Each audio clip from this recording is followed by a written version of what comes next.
Hello and welcome to a brand new video of the Transfer Talk. I'm Diyar and today we'll be uncovering the latest rumours of the day.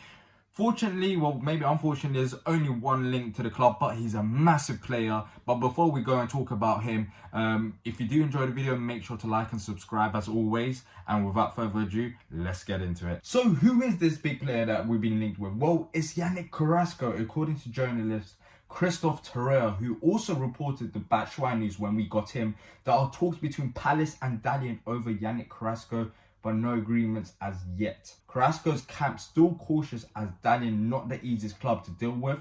Palace would want him on loan, and Carrasco is currently training in Belgium on his own and keen on the Premier League move. Well, Yannick Carrasco is a 26-year-old, has mainly played on the left-hand side of the wing, and according to Who Scored, his strengths are dribbling, finishing, long shots and through balls, with his main weakness being his defensive contribution. This would be so typical of Palace, making a signing of Carrasco, a player of that caliber. And I mean, if this does happen, it seems like it will happen towards deadline day or maybe on deadline day, as agreements have not been reached and we're edging closer to the final days of the window. He's a brilliant attacker. Let me just say this. Before he joined Atletico Madrid, he was playing Champions League football. And it's not all about Champions League football, because at the end of the day, Joe Ledley played Champions League football for Celtic as well. And sometimes we get carried away with it. But he's a quality player and he has made massive contributions to Atletico Madrid before joining a Chinese club, Dalian. I guess he joined there for the money, because today there are reported fees saying that he's around 180,000 a week, which I'm not too sure we can afford. However, West Ham are linked with him, and I'm not too sure West Ham can afford that as well. So if he wants to move, there will probably have to be an agreement in place. And that's why I'm saying that if it does happen, it will probably happen closer to the deadline day.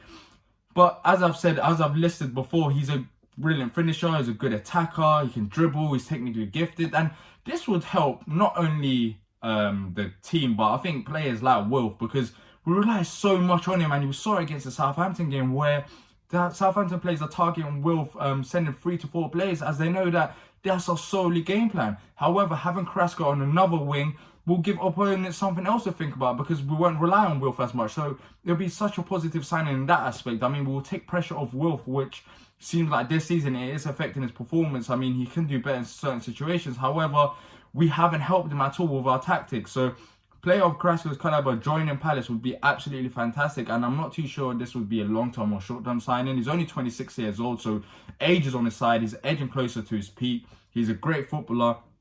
If it is a loan deal, then I guess it'll be till the end of the season, or at least till next January. However, hopefully, if it is loan, there is an option to buy it, because if he is successful at Palace, I don't want to get a player who comes to Palace, plays well, and then another Premier League club comes in for him after his loan ends. But overall, I am pleased, and it's the only rumour of the day, which is kind of weird as we're edging closer to the final days of the window. But if you have enjoyed this video, please leave a like and subscribe. And also let me know, what do you think of Carrasco? Do you think that there's a possibility of this happening, or are you saying that, oh, it's just paper talks? If you do think it's paper talks, I'll just say this, that the person who's reporting this also reported the Batshuayi news last season when he joined us in January. So he is a reliable source. But overall, I'll be amazed if it does happen, and I still feel like there's a possibility. But yeah, as I've said, if you have enjoyed this video, like and subscribe, and until next time, up the Palace.